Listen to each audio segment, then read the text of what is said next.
All right, so Najee didn't have a good game versus the Eagles. Kind of sold, right? And I think everybody was heated. I was heated after the game. But to say the things that some people are saying about Najee off of one mistake, see, this is the thing with certain fan bases. They're very, or basically all fan bases in all sports, very recency bias with this. So if a dude has a bad game, they're like, all right, well, he's trashed completely.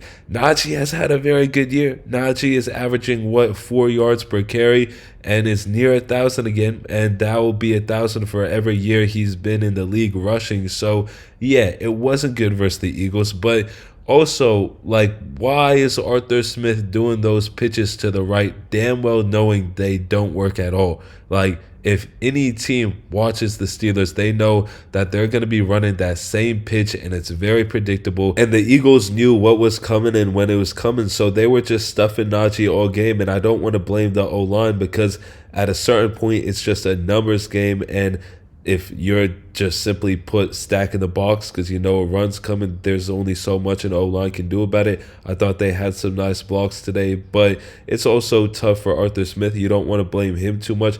It's unfortunate circumstances is what I'm saying, because really George Pickens being out of the lineup, it causes so much stress. It's like, what do you do now? All right, you try to get the run game going, but they know that you're going to do that, so they're just on it like a hawk. And then you try to get your passing going to kind of create some respect, and you can't really do anything because, again, you don't have George Pickens, and your wide receivers aren't doing a damn thing against the #1 defense's really damn good corners. Now, don't get me wrong. I still think the Steelers could have won if Najee didn't fumble, because they were starting to build momentum. Smith was starting to figure things out, and that just straight up killed everybody's confidence with the Steelers. Like, you got to just be deflated after that.